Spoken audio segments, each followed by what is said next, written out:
محترم سامعین حاضرین، السلام علیکم ورحمۃ اللہ تعالی وبرکاتہ۔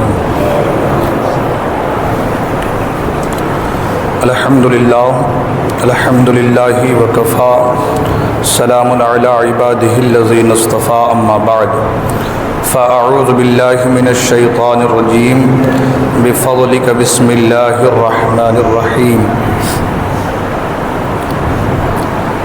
یا اخت ہارون ما کان ابوک امرأ سوء وما کانت امک بغیہ، صدق اللہ العظیم وصدق رسولہ النبی الکریم۔ درود پاک پڑھیں۔ اللہم صلی علی سیدنا مولانا محمد معدن الجود والکرم، منبع العلم والحلم والحکم، وآلہ الکرام وابنہ الکریم، بارک وسلم۔ صلو علیہ صلاۃ و سلام علیک یا رسول اللہ صلی اللہ تعالی علیہ وسلم۔ ایک کلام کی فرمائش کی گئی ہے، دو چار شعر سماعت فرما لیں۔ بلا لو پھر مجھے شاہ بحر و بر، مدینے میں بلا لو پھر مجھے شاہ بحر و بر، مدینے میں پھر روتا ہوا آؤں تیرے در پر، مدینے میں پھر روتا ہوا آؤں تیرے در پر، مدینے میں بلاتے ہیں تو جاتے ہیں، بلائیں گے تو جائیں گے، بلاتے ہیں تو جاتے ہیں، بلائیں گے تو جائیں گے، نبی کے بن بلائے کون جاتا ہے مدینے میں، نبی کے بن بلائے کون جاتا ہے مدینے میں۔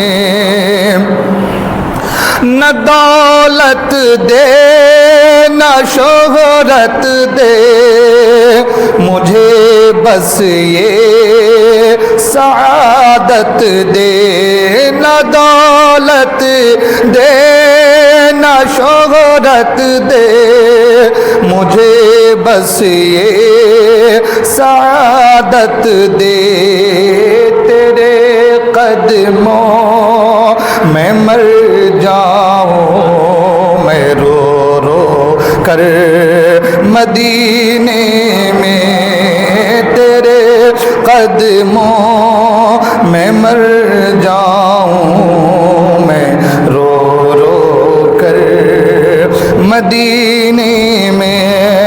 اور مدینہ جانے والو جاؤ جاؤ فی امان اللہ، مدینہ جانے والو جاؤ جاؤ فی امان اللہ، کبھی تو اپنا بھی لگ جائے گا بستر مدینے میں، کبھی تو اپنا بھی لگ جائے گا بستر مدینے میں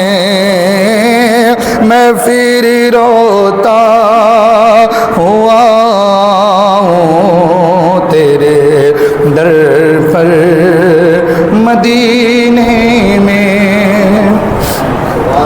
درود پاک پاک پڑھیں اللہم صلی علی سیدنا مولانا محمد معدن الجود والکرم منبع العلم والحلم والحکم والہ الکرام ابنہ الکریم بارک وسلم صلو علیہ صلاۃ و سلام علیک یا رسول اللہ صلی اللہ تعالی علیہ وسلم۔ حضرات محترم، آج کا جو موضوع ہے وہ ہے تبرکات جو باعث برکت ہیں اس کے حوالے سے۔ یاول کی سرزمین پر ایک بڑا ہی انوکھا دن، ایک اچھی تاریخ، جس دن ہم اور آپ جشن پیرہن شریف مناتے ہیں، یہ بڑی اچھی بات ہے کہ بزرگوں کے تبرکات سے محبت ہونی چاہیے۔ کچھ باتیں تبرکات کے حوالے سے میں آپ کے گوش گزار کرنے کی کوشش کروں گا۔ دو چیزیں ہوتی ہیں، ایک ہے قرآن اور ایک ہے رسول کا فرمان۔ یہ دو چیزیں ایسی ہیں جن پر ہر مسلمان کا ہے ایمان۔ سب سے پہلے قرآن مجید کے حوالے سے تبرکات کے تعلق سے کچھ باتیں عرض کرتے ہیں۔ قرآن مجید میں حضرت مریم رضی اللہ تعالی عنہ کا ذکر ہے، حضرت عیسیٰ علیہ السلام کا ذکر ہے، اور ماں بیٹے کے واقعہ کو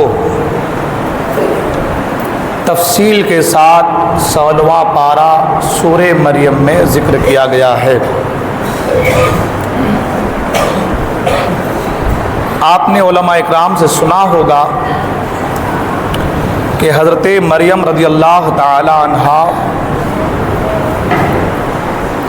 جو کہ بیت المقدس میں رہا کرتی تھیں، کم صحیح تھا پہلے،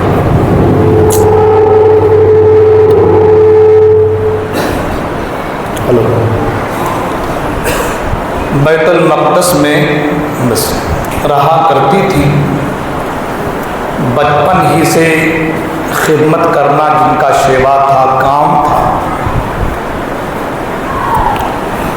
جب اللہ تبارک و تعالی نے چاہا تو حضرت مریم، کنواری مریم کے بطن سے اللہ تعالی نے اپنے نبی کو دنیا میں مبعوث فرمایا۔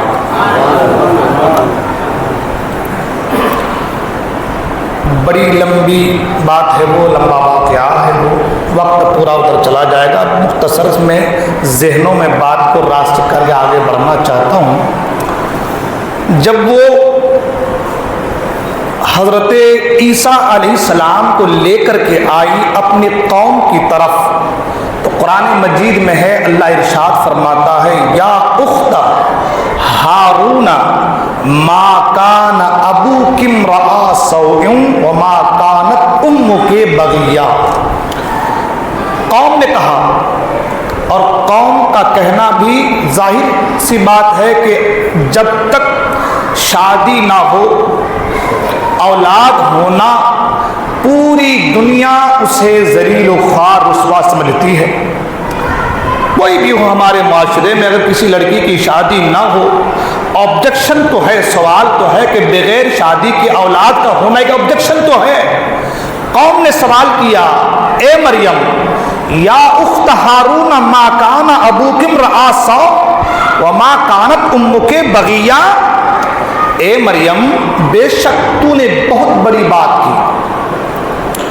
اے ہارون کی بہن، تیرا باپ برا آدمی نہیں تھا اور نہ تیری ماں بدکار تھی۔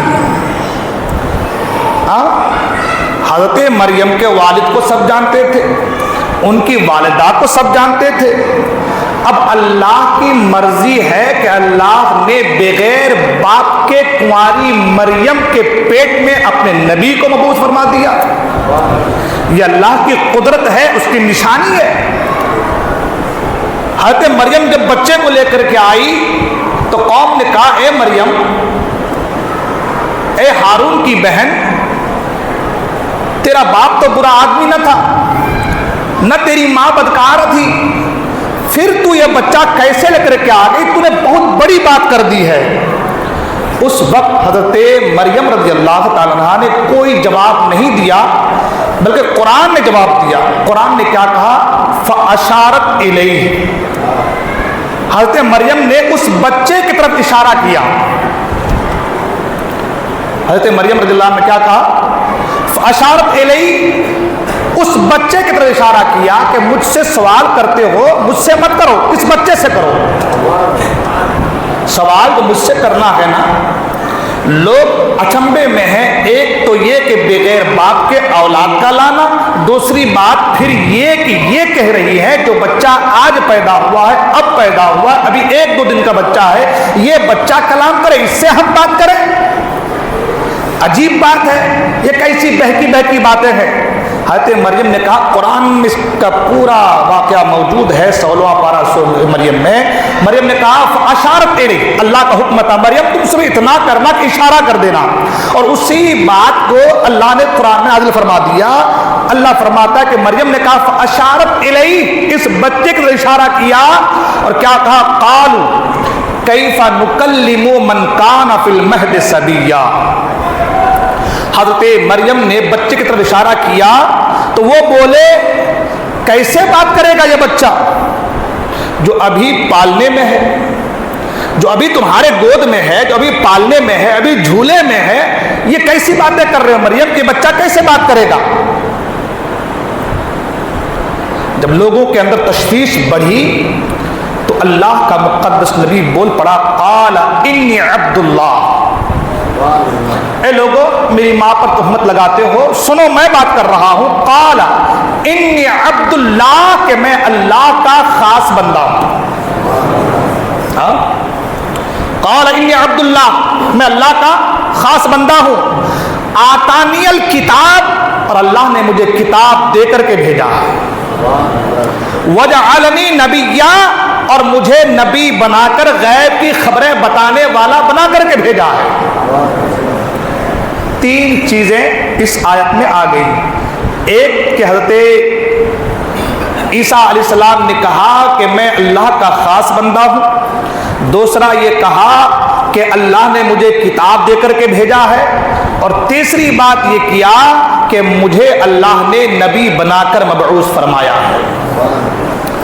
یہ 3 چیزیں بتا کر کے جو اگلی آیت ہے، وہ آیت ہمارے موضوع سے ریلیٹڈ ہے، اس لیے میں یہ چیزیں بتا کر کے اس آیت کی طرف آنا چاہتا ہوں۔ یہ آیت شروعات سے آ رہی ہے تاکہ ہمیں پتہ چل جائے کہ انبیاء کی شان کیا ہوتی ہے نا۔ انبیاء کا مقام یہ کہ عیسیٰ علیہ السلام بغیر باپ کے دنیا میں آئے، عیسیٰ علیہ السلام پیدا ہوئے تو کلام کیا، عیسیٰ علیہ السلام پیدا ہوئے تو کہتے ہیں کتاب لے کر کے آیا، عیسیٰ علیہ السلام پیدا ہوئے تو کہتے ہیں کہ میں نبی بن کر کے آیا ہوں۔ بات یہاں تک ہو گئی۔ اب آگے عیسیٰ علیہ السلام کہہ رہے ہیں وَجَعَلَنِي مُبَارَكًا أَيْنَمَا كُنْتُ وَأَوْصَانِي بِالصَّلَاةِ وَالزَّكَاةِ مَا دُمْتُ حَيًّا، فرمایا اور اس نے مجھے مبارک کیا میں کہیں بھی رہوں۔ بس اسی آیت پر ہم کو گفتگو کرنی، اسی آیت پر بات کرنی ہے۔ اللہ کے نبی نے کیا فرمایا؟ سب سے پہلے فرمایا کہ اللہ نے مجھے اپنا خاص بندہ بنا کر بھیجا، پھر فرمایا کہ کتاب دے کر کے بھیجا، پھر فرمایا کہ مجھے نبی بنا کر مبعوث فرمایا، پھر اس کے بعد کہا کہ اس نے مجھے مبارک کیا، اس نے مجھے مبارک کیا اینما کنت، میں جہاں بھی رہوں، میں جہاں بھی رہوں۔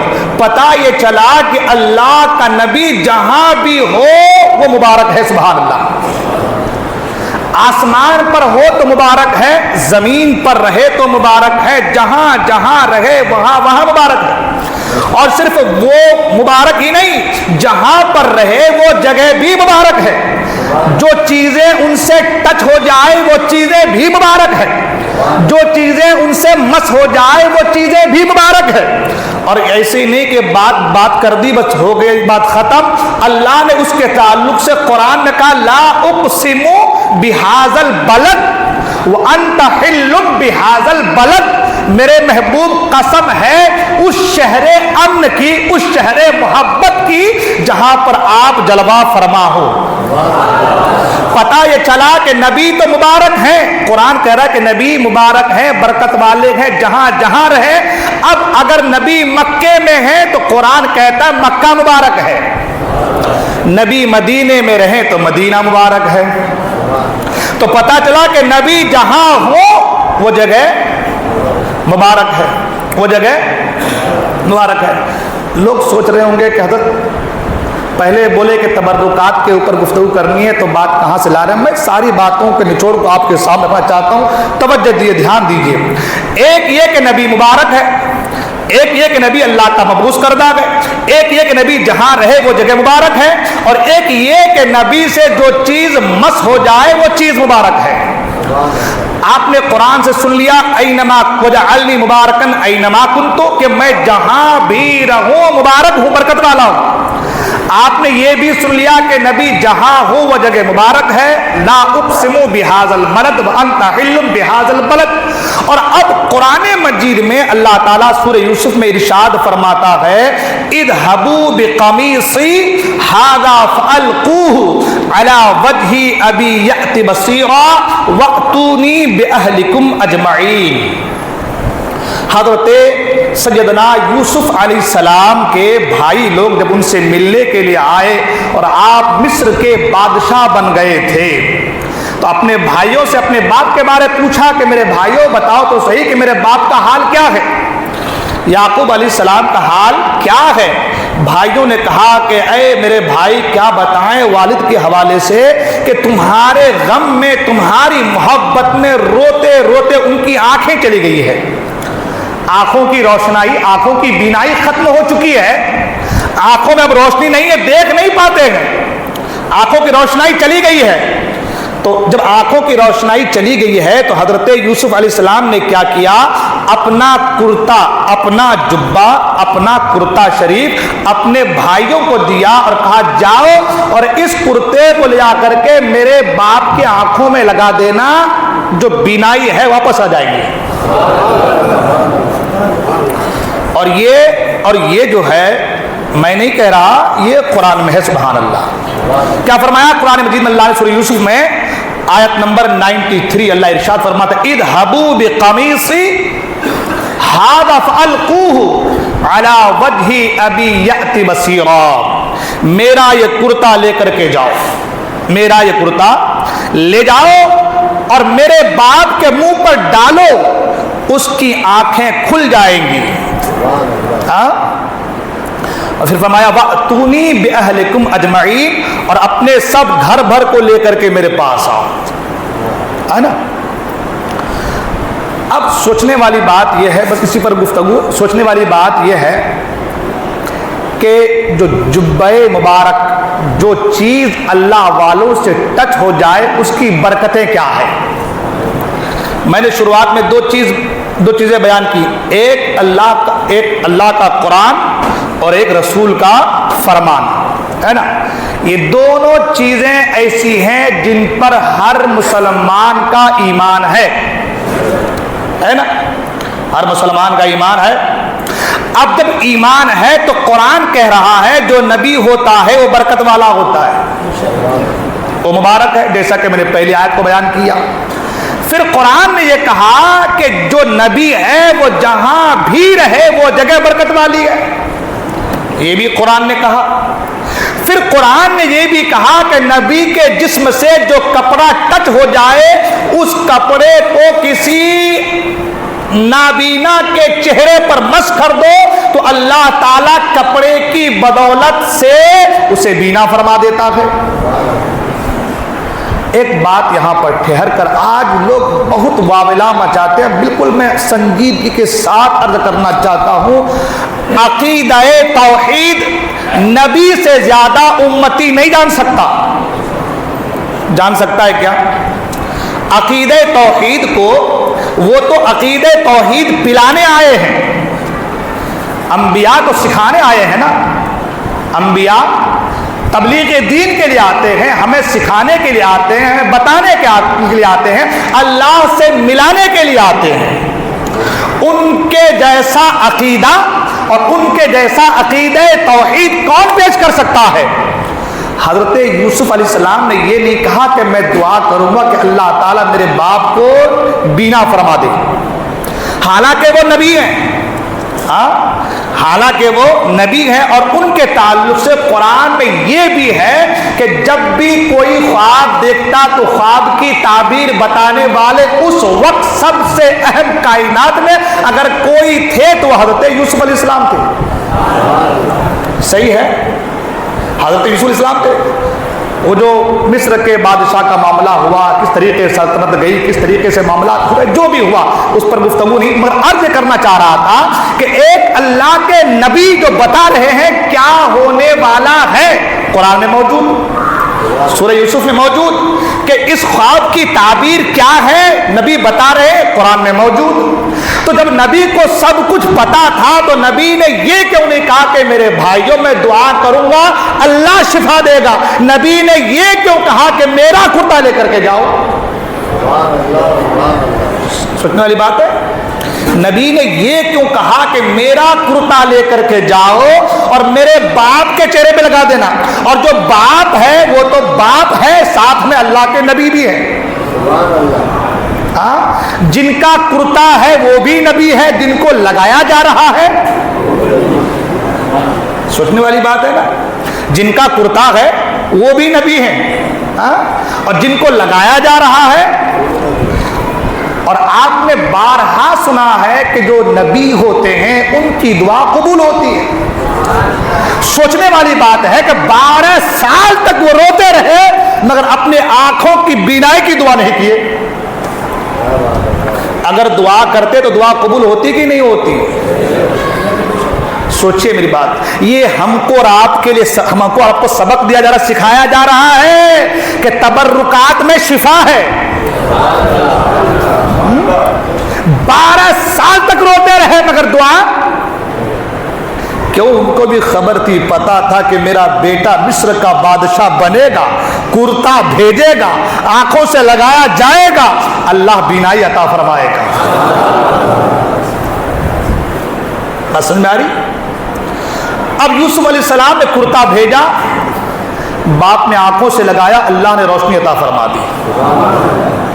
اللہ تو قرآن سے معلوم ہوا، ثابت ہوا، جو لوگ آج کہتے ہیں نا کہ شفا نہیں ہے، کچھ نہیں ہوتا، معلومات نہیں ہے، کچھ بھی نہیں، اللہ سے مانگو، تو عقیدہ ایک نبی نے یہ دیا کہ دیکھو میں نبی ہوں، مگر نبی ہو کر کے اپنا کرتا ایک نبی اپنے باپ کو بھیج رہا ہوں۔ بے شک شفا دینے والی ذات اللہ کی ہے مگر اللہ تعالیٰ نے کسی کو کسی کا ذریعہ بنا دیا،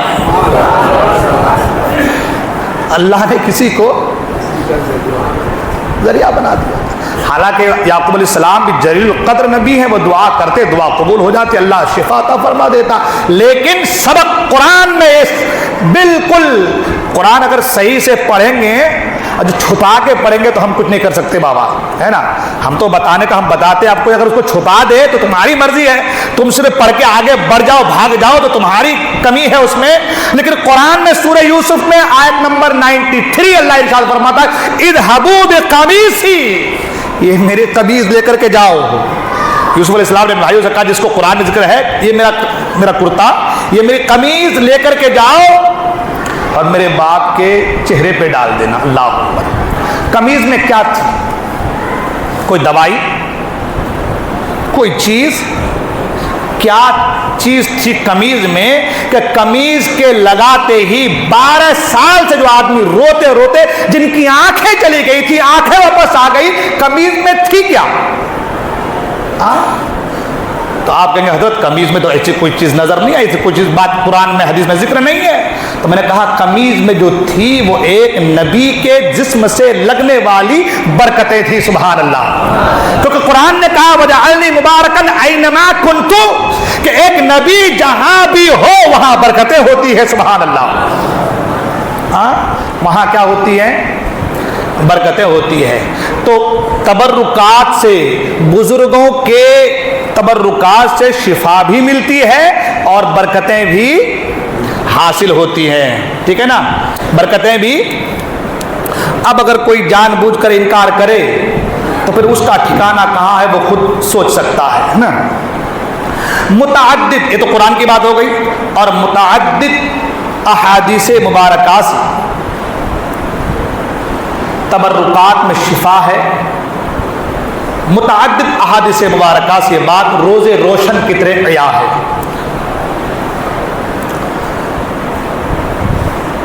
آپ نے مجھ سے پہلے اور میں نے بھی کئی بار جو ہے تبرکات کے تعلق سے گفتگو کی ہے۔ نبی کریم صلی اللہ تعالی علیہ وسلم پیالے میں ہاتھ دھوتے تھے اور وہ پانی پلا جاتا تھا اور شفا مل جاتی تھی۔ حضرت ام سلمہ کے تعلق سے ذکر ہے کہ سرکار کے منہ مبارک کو پانی میں گھول لیتی تھی، پانی کو پلا دیتی تھی تو شفا پا جاتی تھی۔ سبحان اللہ۔ اس پر گفتگو کیونکہ وقت کافی ہو چلا ہے تو عرض یہ کر رہا تھا کہ تبرکات میں کیا ہے؟ شفا ہے۔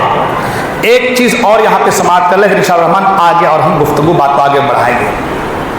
تبرکات میں کیا ہے؟ شفا ہے۔ تبرکات سے کیا ملتی ہے؟ برکتیں حاصل ہوتی ہے۔ جو چیز اللہ والوں سے ٹچ ہو جائے اس سے برکتیں حاصل ہوتی ہے۔ برکتوں کے حاصل کرنے کا بہت سا الگ الگ طریقہ ہوتا ہے۔ آپ کے یہاں اورنگ آباد میں سرکار اقدس صلی اللہ تعالی وسلم کا جبہ مبارک ہے، جانتے ہیں آپ لوگ؟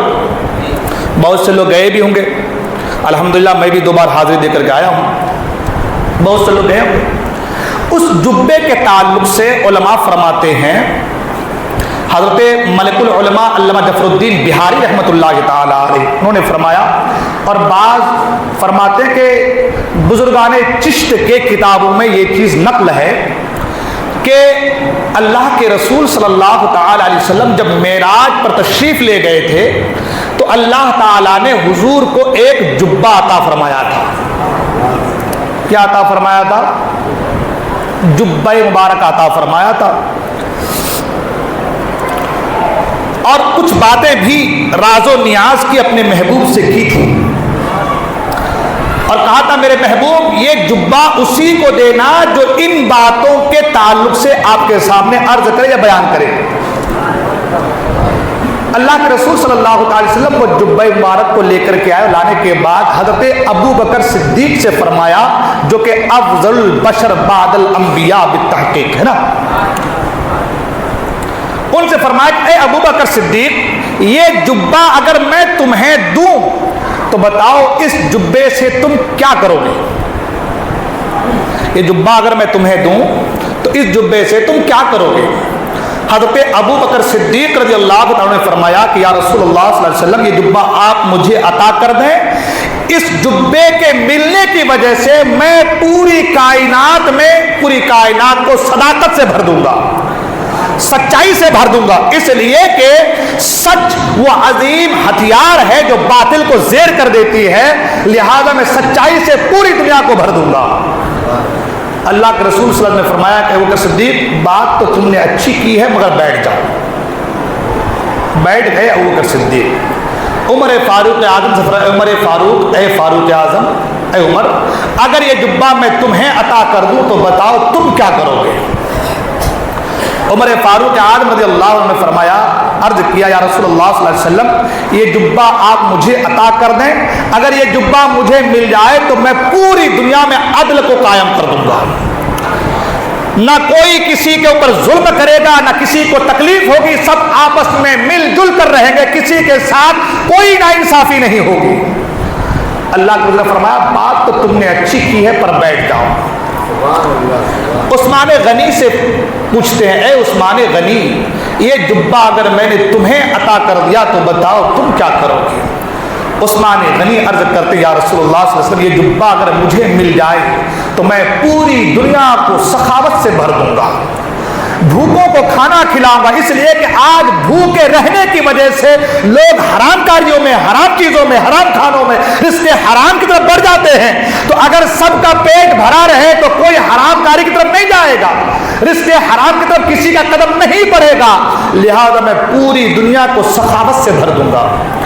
اللہ کے رسول نے فرمایا کہ اے عثمان غنی بات تو تم نے بھی ٹھیک کی ہے مگر بیٹھ جاؤ۔ اب باری آئی داماد مصطفیٰ کی، اب باری آئی ابو تراب کی، اب باری آئی حیدر کرار کی۔ اللہ کے رسول نے فرمایا کہ علی یہ جبہ اگر میں تمہیں دے دوں تو بتاؤ اس جبے کا تم کیا کرو گے؟ یہ جبہ اگر تمہیں دے دیا جائے تو تم کیا کرو گے؟ حضرت علی مرتضیٰ خاموش ہیں۔ سرکار نے فرمایا علی جواب تو کیا کرو گے؟ حضرت علی عرض کرتے ہیں یا رسول اللہ صلی اللہ علیہ وسلم یہ جبہ اگر مجھے مل جائے تو اس جبے کی وجہ سے میں خلق خدا کی ستر پوشی کروں گا، مخلوق کی پردہ پوشی کروں گا، ان کے عیبوں کو چھپاؤں گا، ان کے عیبوں کو ڈھانپوں گا، کسی کو کسی کے سامنے ذلیل نہ کیا جائے گا، کسی کو رسوا نہ کیا جائے گا، اس لیے کہ اللہ کی ایک صفت ستاری ہے کہ اللہ پردہ پوشی کرنے والا ہے، اللہ عیبوں کو ڈھانپنے والا ہے، اللہ لوگوں کے عیبوں کو چھپانے والا ہے۔ جب یہ جملہ حضرت علی مرتضیٰ نے کہا تو اللہ کے رسول نے فرمایا اے علی واقعی اس جبے کے لائق تم ہو، سبحان اللہ۔ اے علی یہ جبہ تمہارے لیے ہے، اس لیے کہ میرے خدا نے مجھے معراج کی رات کہا کہ اے میرے محبوب یہ جبہ اسے دینا جو یہ جملہ کہے کہ میں خلق خدا کی پردہ پوشی کروں گا، خلق خدا کے عیبوں کو ڈھانپوں گا۔ حضرات محترم بات تو آگے بڑھیں گی مگر یہاں پر رک کر ایک بات وہ یہ کہ دوسروں کے عیبوں کو چھپانا کتنی بڑی بات ہے، اللہ اکبر، دوسروں کے عیبوں کی پردہ پوشی کرنا یہ کتنا بڑا کام ہے۔ آج ہمارا حال یہ ہم اس کے عیب کو ان کو بتاتے ہیں، ان کی غیبت اس کے پاس کرتے ہیں، ان کی برائیاں ان کے پاس کرتے ہیں، پھر ہم دھڑلے سے کہتے ہیں کہ ہم نے غلط تھوڑی کہا ہے، جو چیز اس کے اندر ہے اسی چیز کو ہم نے بیان کیا ہے۔ آج ایک دوسرے کی برائی، ایک دوسروں کے عیبوں کو ظاہر کرنا آج یہ ہمارا مشغلہ بن گیا ہے، آج یہ ہمارا ترے امتیاز بن گیا ہے کہ آج ہم ایک دوسرے کے عیبوں کو بیان کرتے ہیں۔ لیکن مولائے کائنات نے ایک ایسا سبق اللہ کے رسول کی امت کو دیا ہے، اللہ اکبر، وہ یہ کہ اگر مجھے یہ جبہ مل جائے تو میں خلق خدا کی ستر پوشی کروں گا، پردہ پوشی کروں گا۔ اگر واقعی ہم علی کے ماننے والے ہیں تو ہمیں بھی لوگوں کی پردہ پوشی کرنی چاہیے، ہمیں دوسروں کے عیبوں کو چھپانا چاہیے، دوسروں کے عیب کو ظاہر نہیں کرنا چاہیے۔ اگر کسی وجہ سے کسی کے اندر کوئی کمی آ گئی ہے، کوئی ایسا عیب کسی کے اندر ہو، آپ اس کے عیب کو چھپاؤ گے، اللہ تعالیٰ تمہارے عیبوں کی پردہ پوشی کرے گا، آپ اسے دنیا میں ذلیل ہونے سے بچاؤ گے، اللہ تعالیٰ قیامت میں تمہیں ذلیل ہونے سے بچائے گا۔ آپ دوسروں کے عیبوں کو جو ہے چھپانے کی کوشش کرو گے، قیامت میں اللہ تعالیٰ آپ کو رسوا ہونے سے بچائے گا۔ تو حضرات محترم پتہ یہ چلا دوسروں کے عیبوں کو چھپانا یہ بہت بڑی بات ہے۔ اللہ کے رسول صلی اللہ تعالیٰ علیہ وسلم نے اس جبہ مبارک کو حضرت علی مرتضیٰ کو عطا فرما دیا۔ کن کو عطا فرما دیا؟ حضرت علی مرتضیٰ کو عطا فرما دیا۔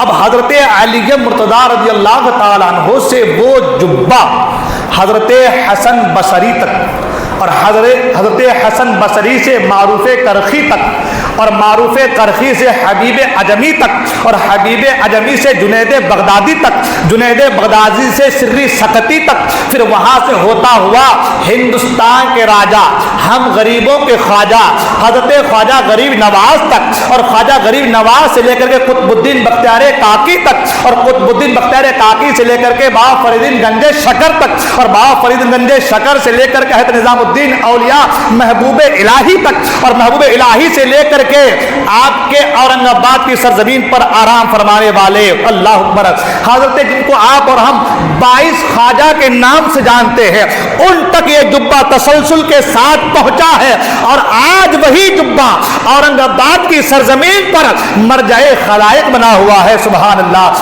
آج پوری دنیا، آپ صرف مہاراشٹر کو نہیں کہہ سکتے، آپ صرف ہندوستان کو نہیں کہہ سکتے، بلکہ پوری دنیا کے وہ مسلمان جن کے دلوں میں نبی کی محبت ہے، جن کے دلوں میں اہل بیت اطہار کی محبت ہے، جن کے سینوں میں تبرکات کی عظمت ہے، جو محبوبوں سے محبت کرنا جانتے ہیں، جو اولیاء اللہ سے محبت کرنا جانتے ہیں، پوری دنیا سے 12 ربیع الاول کے موقع پر اورنگ آباد کی سرزمین پر آتے ہیں اور اس جبے کی زیارت کرتے ہیں ہے جو جبہ معراج کی رات اللہ تعالیٰ نے اپنے محبوب کو عطا فرمایا تھا۔ ایک بات اور عرض کرتا چلوں، یہ میری تحقیق نہیں ہے، کل کو کوئی یہ کہیں گے حضرت تم نے تحقیق کے بغیر کیسی بات کہہ دی۔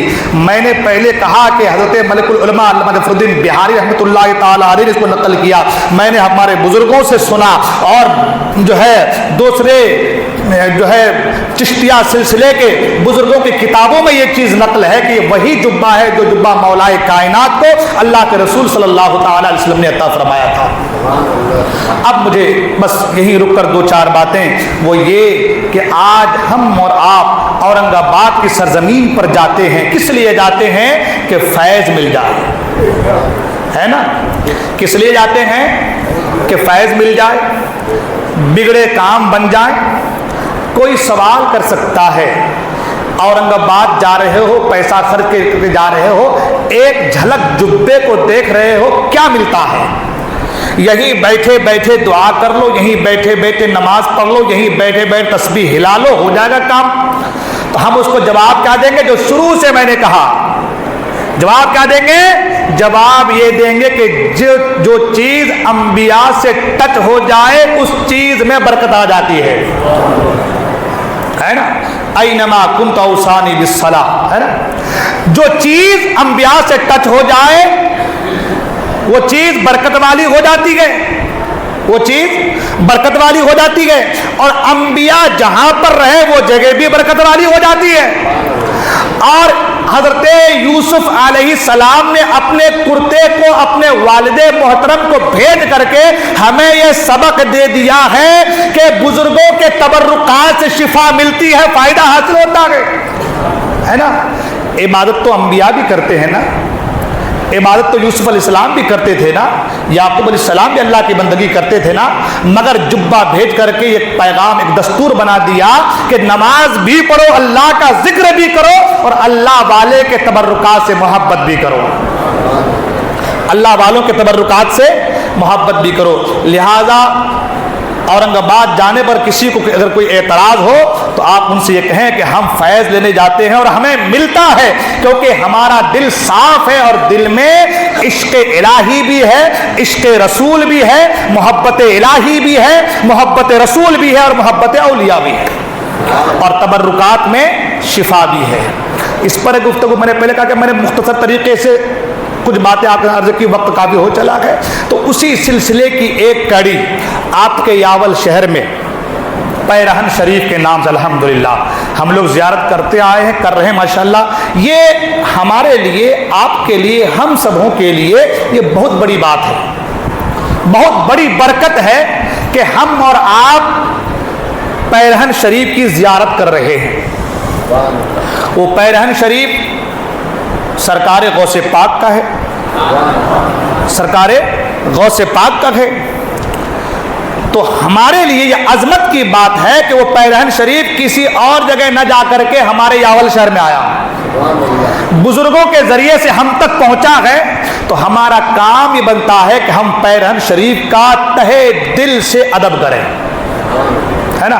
پیرہن کا کیا کریں؟ پیرہن شریف کا ادب کریں، اور ادب کا معنی یہ ہے کہ انہیں چوما جائے، بوسہ دیا جائے، ہے نا؟ ان کو دیکھ کر کے اپنی آنکھوں کو ٹھنڈک میں، اپنی آنکھوں میں ٹھنڈک لائی جائے، ہے نا؟ یہی طریقہ ہوتا ہے ادب کا۔ اب بہت ساری باتیں الحمدللہ، میں بڑا خوش بھی ہوں کہ اس بار کا ماحول، کچھ بچے ایسے بھی کہ جو ڈی جے وغیرہ کے تعلق سے آمادہ تھے، مگر میں نے بات کی الحمدللہ تو انہوں نے ڈی جے وغیرہ کینسل کیا ہے، سبحان اللہ۔ یہ بہت بڑی بات ہے، اور میں اللہ کے گھر میں کھڑے ہو کر کے دعا کرتا ہوں، ہمیشہ میری دعا رہے گی ان لوگوں کے لیے کہ اللہ تعالیٰ ان کو اس کا بہتر سے بہتر بدلہ دنیا و آخرت میں عطا فرمائے۔ یہ معمولی بات نہیں ہے، شیطان انسان کا کھلا دشمن ہے، اور شیطان کے اپوزٹ جانے والے کو ہی اللہ کا نیک بندہ کہتے ہیں۔ ہاں، جو شیطان کے اپوزٹ جائے، اس کے خلاف جائے، وہی تو نیک بندہ ہے، وہی تو اللہ کا پیارا بندہ ہے۔ ایک رحمان کا راستہ ہے اور ایک شیطان کا راستہ ہے نا۔ شیطان نے کہا بھی ہے کہ مولا میں جنت کے راستے پہ رہوں گا، جو آئے گا انہیں ورغلاؤں گا، انہیں بہکاؤں گا، انہیں بہلاؤں گا، انہیں پھسلاؤں گا، کبھی دنیا کے مال و متاع کے ذریعے سے، دنیا کی رنگ رلیوں کے ذریعے سے، دنیا کی خوبصورتی کے ذریعے سے، نہ جانے کیا کیا چیزیں ورغلانے کا کام اس کا، مگر جو ان کی باتوں میں نہ آ کر کے رحمان کے راستے پہ چلے، قرآن کہتا وہ کامیاب ہے۔ مجھے بڑی خوشی ہوئی ان نوجوانوں کے تعلق سے الحمدللہ جنہوں نے یہ قدم اٹھایا، اور میں حقیقت کہہ رہا ہوں، میں یہاں مسجد پہ کھڑے ہو کے کہہ رہا ہوں، دل سے میری دعا ہے ان لوگوں کے لیے کہ اللہ تعالیٰ ان کی زندگیوں کو خوشیوں سے بھر دے۔ آپ بھی دعا کریں، سب بھی دعا کریں کہ اللہ تعالیٰ ان کی زندگیوں کو خوشیوں سے بھر دے، ان کی پریشانیوں کو دور فرما دے اللہ تعالیٰ۔ اور یقیناً اس بار جو پیرہن شریف ہے اس انداز میں نکالا جائے کہ ایک تاریخ رقم ہو جائے، ایک تاریخ رقم ہو جائے یاول کی سرزمین پہ، کہ واقعی یاول میں پڑھے لکھے جو لوگ ہیں، جو ادب والے لوگ ہیں، ادب کو ملحوظ نظر رکھتے ہوئے جو طریقہ اور جو انداز، جو چیز انہوں نے پیش کی ہے، اس کی مثال کسی اور جگہ نہیں ملتی۔ تو ہم کو اور آپ کو کیا کرنا، بالکل ادب کے دائرے میں رہ کر کے، ہے نا، ادب کے دائرے میں رہ کر کے پیرہن شریف کا ادب کرنا ہے۔ پیرہن شریف کا ادب ہوگا تو غوث پاک کا ادب ہوگا، اور غوث پاک کا ادب اگر آپ اور ہم کریں گے تو آپ لوگ جانتے ہیں غوث پاک کا جو ادب کرتا ہے، اگر چور ہو تو وقت کا ولی بن جاتا ہے نا۔ تو اس لیے کیا کرنا ہے ہم کو اور آپ کو، پیرہن شریف کا ادب کرنا ہے۔ ہم لوگ کیا کریں گے، اس دن اپنے اپنے گھروں میں قرآن خوانی کیجئے۔ قرآن خوانی کرنے کے لیے کسی کو بلانے کی ضرورت نہیں ہے، آپ نے 2 سورتیں پڑھ دی، دعا کر دی، ہو گئی قرآن خوانی۔ اپنے اپنے گھروں میں قرآن خوانی کیجئے، 2 دن صبح کو جا کر کے زیارت کیجئے۔ آپ جلوس میں بھی شریک ہو سکتے ہیں، کوئی حرج نہیں ہے، میلاد النبی کے جلوس کو ہم نکالتے ہیں، اس جلوس میں بھی شریک ہو سکتے ہیں۔